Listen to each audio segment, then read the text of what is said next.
John 4. John chapter 4. There's a well in Samaria. And beside that well is a woman. Do you have opinions about her? You have thoughts about this woman? About her story, about her past, about her family? What do you think about this woman in John chapter 4? If you know her, if you don't know the story, that's okay too. We're going to talk about her story today. But if you know the story, what do you think about this woman? And what do you think about Jesus and his interaction with this woman? There's a woman in Samaria by the well. And it may be the case, I'm not saying it is, I'm saying it may be the case that nobody wants to talk to this woman. It is definitely the case that some people think that some people should not talk to this woman. We'll talk about that story. This woman comes to the well alone in the heat of the day. And you may or may not know this, but a lot of women, if they were going to go draw the water, they would go in the morning time where it's cool, the evening time where it's cool, probably not the middle of the day unless they could not avoid it, but this woman comes in the middle of the day. Why do you think that is? Why would she do such a thing? This woman comes to this well in Samaria with a long history. And it's a long history that most people in her town in Samaria would have known. It's not a secret. She's got a past. I want to pause and remind us that it's no secret that you do too, and I do as well, and we've all got our pasts. But what do you think about this woman's past? What do you think about her as she shows up to the well? She comes to that well probably bearing the burden of the silent judgments, or maybe the verbalized judgments of people all around her for some years. We know, I think, what probably most people in the village would have thought about this woman. And my guess is that in this room today, we've got some opinions that we have formed about this woman as well. What do you think about her? What are your thoughts about this woman? Should Jesus avoid her? Should he thank you. I agree. Should he talk to her? Should he have a conversation with a woman like this? It's a difficult thing, to cross lines that should separate people. It's a difficult thing whenever somebody thinks there's a line here that says I should not approach that person or talk to that person or respond to that person, and you decide that you're going to cross that line. It's a difficult thing to cross lines like that. There are at least 5 or 6 lines that separate Jesus from this woman. Before we dig too deeply into this story, I'd like for us all to know what those lines may be. And it's important, I think, let me invite you to consider this, because it is important that we know what these lines may be. Because if you listen closely enough, these lines didn't disappear over the centuries. The lines that I'm going to mention to you 5 or 6 times are lines that are still present in today's world. There are 2 lines that Jesus crosses that are immediately clear from the description that we read just a few minutes ago. And the description of this woman is that she is a Samaritan woman. There are 2 lines in that one statement. Jesus is approaching this Samaritan woman. There's the line of race, the line of racism, you may say, that divided a person like her and a man like Jesus. Jesus, being a Jew, is of one ethnicity, and this woman, being a Samaritan, is of a somewhat combined ethnicity. But about 700 years before, things got really difficult between the Samaritans and the Jews. In the prior history, I don't know that we need to go into a whole lot of detail here, but just about 150 years or so before this meeting at the well in Samaria, the Jews burned down the temple that the Samaritans worshiped at. The Samaritans thought they should worship on a certain mountain, had a temple there, and the Jews burned that thing down because of religion, but also because of race. The Jews looked at the Samaritans as something that you may say is a half-breed or something like that. And the mindset is just as bad as it sounds when I say it today. And so it was uncustomary, not the custom of the day, for a Jewish person to speak to a Samaritan person. That was a line that should have divided them. To sit down and have a conversation with someone from that other race was totally frowned upon during the day of Jesus. One scholar says you can think about a white man sitting down with a black lady in about 1952. And you can imagine what's happening as Jesus steps across this line. Does it make you uncomfortable? Does it make you think, should he or should he not do this? There was the line of race that divides them. This is a Samaritan race. This is also a woman. This is a Samaritan woman. There's the line of gender that divides these two. It was also not customary for a man in the ancient world to speak in general to a woman in public, sometimes even their own wives. Sometimes they didn't even want to talk to their own spouse in public because the genders were so separated, the lines were so thick between them. A rabbi, a teacher like Jesus, would have been well accustomed to those norms. And so if you have the text here in John chapter 4 and you wonder, okay, what happens in verse 9? He's asked her for a drink, and the Samaritan woman says to him in verse 9, "How is it that you, a Jew, ask for a drink from me, a woman of Samaria?" She herself understands that there's a line here, and Jesus has crossed this line. He's crossed too. You've crossed the line of race, and you are crossing the line of gender. The teachers of the day warned against violating these lines, having a conversation with women outside in public and generally, and they especially warned against conversations with Samaritan women because they were viewed as unclean from birth. She had no hope. Two lines, race and gender, should have separated this woman and Jesus.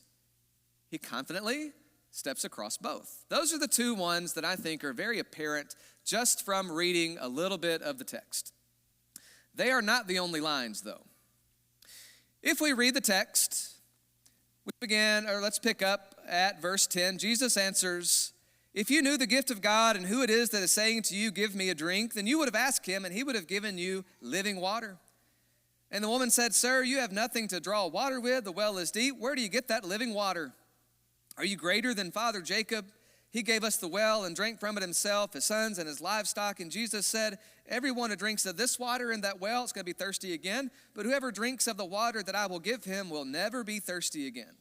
The water that I will give him will become in him a spring of water, welling up to eternal life." And the woman said, "Sir, give me that water so I will not be thirsty or have to come here to draw water." And Jesus says to her, we're approaching line number 3, by the way, "Go call your husband and come here." And the woman says, "I have no husband." And Jesus says to her, "You are right in saying you have no husband." Okay, here's the third line. And I struggled with what to call this line. I could call it past. There's the line of her past. I thought about calling it the line of mistakes or morality. But I'm not so sure either of those fit in this one because we'd have to read a little bit into the text to make this a moral or ethical issue or something like that. What I will say is that there is a past. This is a line of the past. Jesus says, "Bring your husband," and she says, "I have no husband." And Jesus says, "You are right." And he says, "You have had 5 husbands, and the one you have now is not your husband. What you have said," he says to her, "what you said is true." Could I ask you again, what do you think of this woman? What are your thoughts? I'm not asking you to say it out loud. I'm asking you in your mind. I've just learned this is a Samaritan, this is a woman. Jesus is crossing lines, and now I've learned that she is on man number 6. She's had 5 husbands. She doesn't have a husband now, and the one that she lives with is a boyfriend. What do you think of this lady? There are options. There are options of why this woman has had 5 husbands. One of those options is she has been widowed 5 times.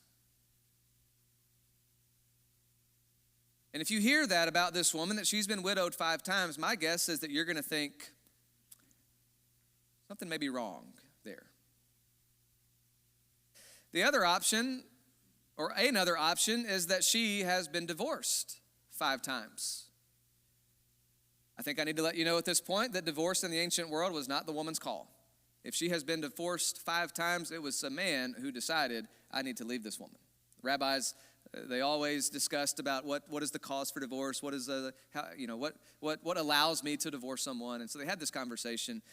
This woman has been divorced, put away by her husband 5 times. Also, my guess is that if we hear that story about this woman, we're probably thinking, okay, something may be off here. Could be a combination of both. Could be that she's been widowed and she's been divorced. But regardless of what we can think about her past, we don't know. The scripture does not tell us why she has had 5 husbands and that she has a 6th boyfriend now. It doesn't tell us why. It just tells us that it is. This is a woman with a past. Opinions would have likely been formed about this woman in the ancient world, in her town in Samaria. They would have probably had opinions about this woman. I get the feeling that in this room today, we probably have opinions about this woman as well. She would seem to be, maybe in our minds, she would seem to be the one who should be avoided. Because there's the line, not just of race and gender, there's the line of her past. And Jesus steps over that one as well.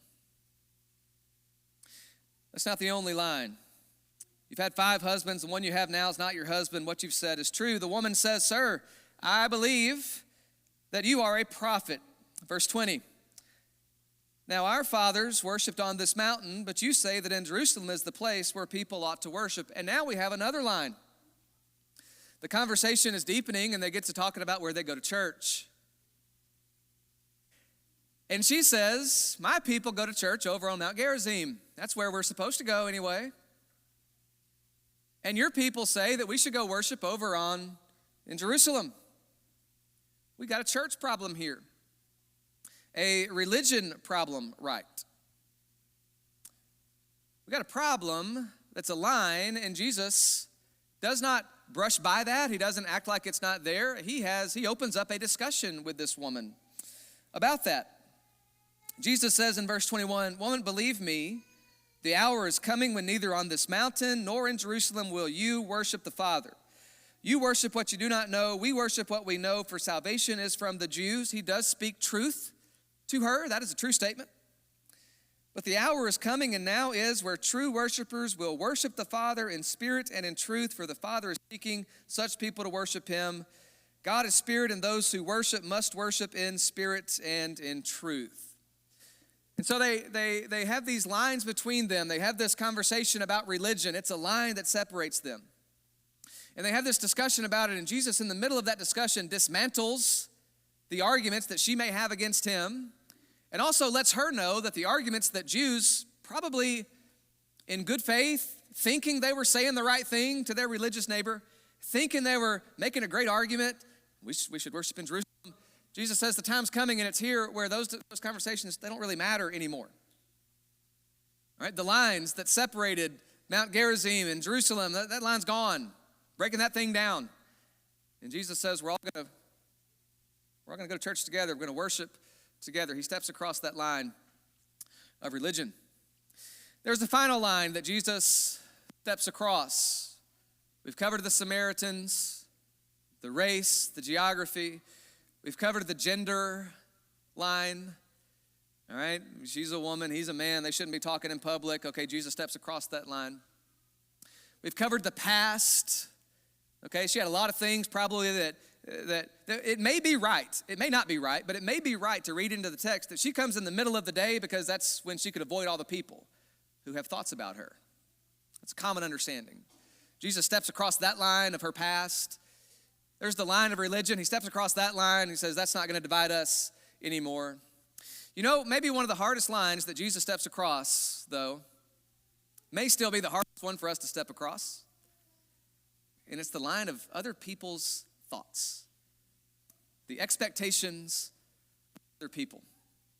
Let's keep reading this text a little bit. Jump down to verse 27. Just then, they're having this conversation about religion. You go there, I want to go here, but it doesn't matter anymore. And Jesus says, or the woman has said, the Messiah is coming. Jesus said, I am he, I'm the Messiah. And then verse 27, watch this. Just then the disciples came back and they marveled that he was talking with a woman. Can you believe that guy out there talking to a person who's a female? Scandalous, right? But nobody said, what do you seek, or why are you talking with her? This is the line of other people's expectations. Do you think Jesus didn't know that people were going to have a problem with him crossing the race barrier and the gender barrier and the religion barrier and the past barrier? You think he just thought everybody's going to be okay with this? Of course not. Most people were never okay with most of anything that Jesus ever did. But he does it anyway. And so Jesus steps across all of these lines. And he steps across every one of these lines knowing that there will be people on the other side of the line, his side of the line, who cannot believe that their brother, that their Jesus, their friend, their teacher, their preacher is stepping over line after line. Can you believe he is talking to a woman? Got news for you. He does a lot more than talk with this woman. She's going to play a really important role in spreading the gospel in Samaria. He does more than just talk to her. Can you believe he's talking to a Samaritan? Does he not know her past? They're not even the same religion. There's no way that they should be talking to each other. And so the disciples come back and they cannot believe that Jesus is talking to this person. What a line crosser Jesus is. In fact, I bet you could read through the Gospels, and if there's a line that humans or human tradition has drawn, you can almost bet that Jesus steps right across it. And people hate him for it. They don't step across that line, but Jesus does. He crosses the line, overcomes the barrier to reach people. Look at what happens here. The woman, probably should say this. You notice the disciples think it, right? They think their objection. They think in their mind, he shouldn't do that. But they don't say it.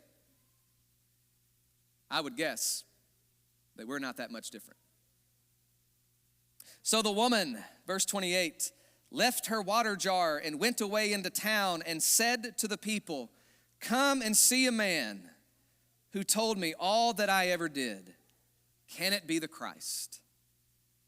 And then they went out of town and were coming to him. This is evangelism. This is a Samaritan, wrong race. Woman, wrong gender. With a past, not great. Wrong religion. Nobody expects that this is going to be the person who goes into town and spreads the gospel. But this is the person who goes into town and spreads the gospel. And here's her message. Come and see this man who told me everything that I ever did. That's it. Could it be the Christ? This is a line that is repeated twice in this long narrative in John chapter 4. She repeats twice. He told me everything that I ever did. But I don't think that's the miracle here. I think most people in town probably knew everything that this woman had ever done. Especially the 5 husbands and the 6th boyfriend. You think about all the families in this town, pretty good chance that a lot of them are at least were at one point somewhat related to this woman if she had 5 husbands. It's not a miracle to know that she has that past. I think she goes into town and she shares this message. He told me everything that I ever did, and he wants me anyway. He told me everything that I've ever done, a long list of stuff. He gave me the whole list. And he talked to me anyway. And he crossed the lines anyway. And he loves me anyway. And he wants me anyway. And he wants you too. Come and see this man that told me everything that I ever did and wants me anyway. Now, she doesn't say those last 4 words, wants me anyway. But I got to believe she's thinking them. Because everything she ever did is a long list. Everything she ever did is a lot of stuff. And before we point the finger at her and think about her past, everything I ever did, that's a long list too. And everything you ever did, that list is probably just as long. We all have our lists. What's staggering about this is that Jesus knows her list. He knows all the things that she's ever done. He knows what lines are present that should bar him from talking to this woman, or that's what people think at least. And he crosses over those lines anyway to find a way to give her the living water that's going to feed her soul for the rest of her life. And in that moment, this woman sees God. She sees God for who God really is. She sees God show up in the person of Jesus, who is willing to step over line after line after line to reach out to somebody like her, who's been avoided for probably most of her life by people like him. She sees in Jesus a God who comes and steps over the line to meet people where they are, at the wrong well, in the wrong country, in the wrong state, in the wrong gender, the wrong race, with a long past. He steps over the line that people draw to meet this person. The long list of everything she's ever done does not prevent her from coming to Jesus. And so this woman turns and she goes into town with that message. And she goes into the place where people know her and they know her past. And in John's gospel, like what you may not have noticed yet is she doesn't even have a name.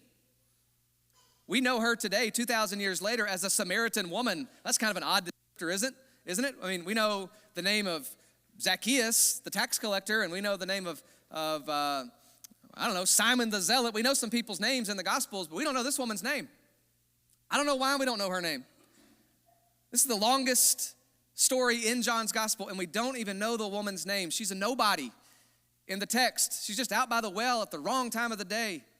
And we would think that her gender and her religious orientation and her social standing and her personal history are all things that should disqualify her from Jesus and distance her from Jesus and keep her away from the community. We expect that this woman is going to be ignored or expelled or avoided. When I ask you your opinion of this woman early in this sermon, that's kind of what I thought we would get at. All right, we know this woman. She's there in the heat of the day because nobody else is there and she can avoid people, or they are avoiding her. She got this long history of things that she's done that prevent her from being in the community, and so nobody is going to be around her, but Jesus welcomes her. And you've got to see how the story ends, okay? By the end of the story, she has become the first missionary to Samaria. Come and see this one who has told me everything I've ever done, and he wants me anyway. She's the first one to share the good news in John's gospel. She begins this story as an outsider, and she ends it as an ambassador sent by Jesus into town to testify on his behalf. And testify she does. If you skip down to verse 39, you read these words. These are powerful words. Many Samaritans from that town believed in him because of the woman's testimony. He told me, here's the line again, he told me all that I ever did. And everybody in town knows it. But Jesus steps across the line and wants her anyway. Because of her message, many people in Samaria come to believe in Jesus. And when they come and they have discussions with Jesus out by the well, they come to believe in Jesus more deeply. And before this chapter is over, Jesus has crossed even more lines. He spent 2 days living in a Samaritan village, eating Samaritan food, spending time with Samaritan people, and everybody on the outside thinks there's no way that he should be doing this. They have personal opinions about the lines that Jesus is crossing. But in this story, we find a well. And at that well, we find a woman who is probably typically avoided by most everybody in town. And this woman is a model for other women. This woman is a model for people who feel like nobodies. This woman is a model for newcomers to the faith who feel like they may not be able to do anything or can't provide any value to God right now. This woman is brand new. And a whole village comes to faith because of her. This woman is a model for people with a past. And if you're willing to do some self-examination, that includes every one of us, because we all have a past. Here's the question I think that the text presses on us today. Here's the question I think the text should leave us with. This is a text about a line crossing Jesus. And we Christians, sometimes we draw our boundaries too narrowly. Sometimes we draw lines where there should not be lines. Sometimes we get a little too strict. We may prefer to include people who look like us and sound like us and think like us and behave like us. But this is a story of Jesus welcoming both outsiders and insiders alike. Crosses the lines to reach people that other people don't think need to be reached. People with a long list of separating lines. And I wonder today, what lines would Jesus cross today? We are human beings. And as human beings, we are divided by our histories. We are divided by our communities. We are divided by our reputations. We are often divided by, well, this is just the way it's always been, thoughts.